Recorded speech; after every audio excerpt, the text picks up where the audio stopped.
নমস্কার, বিআরএস পান্তা ফেসবুক পেজে আপনাকে স্বাগত। আমি আজকে যে স্টকটা দেখব সেটা হচ্ছে ভোল্টাস লিমিটেড।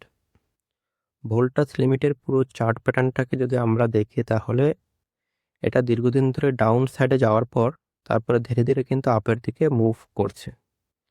আমরা যদি স্টকটার উইকলি ক্যান্ডেল দেখি তাহলে কিন্তু এটা দেখতে পাবো একটা যে স্টকটা কিন্তু ধীরে ধীরে কিন্তু আপের দিকে ট্রেন্ড নিচ্ছে। আর যদি আমরা একটা রেজিস্ট্যান্সও ড্র করি এই জায়গায় তাহলে কিন্তু দেখব উপরে গিয়ে কিছুটা কিন্তু সে রেজিস্ট্যান্সে হোল্ড করেছে। এই মুহূর্তে আমরা একটা সাইডওয়েজ স্টক হিসেবে গণ্য করতে পারি এটাকে, এবং এখানে একটা ফ্ল্যাগ প্যাটার্ন হিসেবেও এটাকে আমরা ধরতে পারি। তো যদি আমরা ডেইলি ক্যান্ডেলে যাই তাহলে আমরা দেখতে পাবো এখানে একটা কিন্তু রিট্রেসমেন্ট হচ্ছে। হয়তো এই রিট্রেসমেন্ট হয়তো আমাদের এন্ট্রি দিতে আসছে, কিন্তু এই রিট্রেসমেন্টটাকে বেস করে আমরা কিন্তু একটা ট্রেড নিতে পারি। সেটা অবশ্যই ডাউন সাইডে হবে ট্রেডটা। আমরা যদি স্টকটাকে এসব দিকে কখনো পাই 1517, 19, 20 এসব দিকে যদি পাই তাহলে, এবং এখানে যদি কোনো বিয়ারিশ ক্যান্ডেল তৈরি করে তাহলে একটা মুভমেন্ট কিন্তু আমরা নিচের দিকে পেতে পারি, এবং তার ইনিশিয়াল টার্গেট থাকবে হচ্ছে এই পর্যন্ত যেখান থেকে মার্কেট আপ হয়েছিল। এই সাপোর্টটা পর্যন্ত কিন্তু একটা টার্গেট থাকতে পারে যদি আমরা স্টকটাকে এই 1520 এইসব দিকে পাই, এবং সেক্ষেত্রে আমাদের স্টপ লসটা অবশ্যই এই যে ছোট্ট ডোজি ক্যান্ডেল, এই ডোজি ক্যান্ডেলের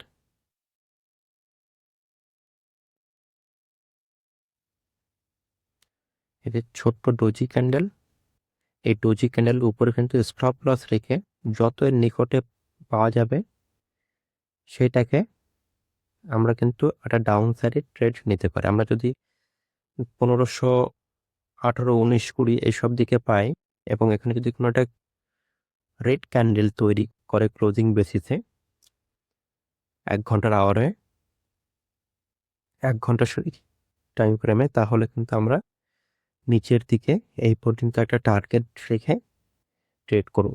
তো এই স্টকটা আমার নজরে থাকবেন। যদি আমি এসব দিকে পাই তাহলে অবশ্যই এন্ট্রি নেব, এবং তখন এন্ট্রি নেব যদি এখানে একটা গ্রিন ক্যান্ডেল তৈরি করে, যদি এটা যদি গ্যাপ আপ করে গ্রিন ক্যান্ডেল তৈরি করে তাহলে কিন্তু আমি এই স্টকটাকে অ্যাভয়েড করব।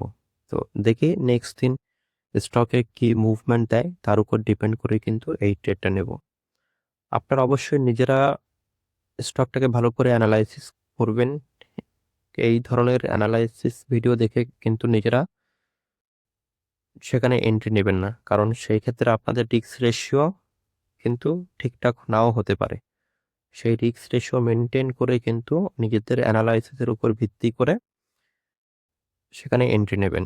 এই ভিডিও থেকে আপনি হয়তো কিছুটা সাপোর্ট পেতে পারেন, কিছুটা সাহায্য পেতে পারেন। আপনার অ্যানালাইসিস যদি হয়ে থাকে এই স্টকের উপর, তাহলে হয়তো সেটাকে আপনাকে সাপোর্ট করবে, এক্সট্রা কিছু হয়তো যোগান দেবে, কিন্তু অবশ্যই এই ভিডিও দেখে কিন্তু ট্রেড নেবেন না।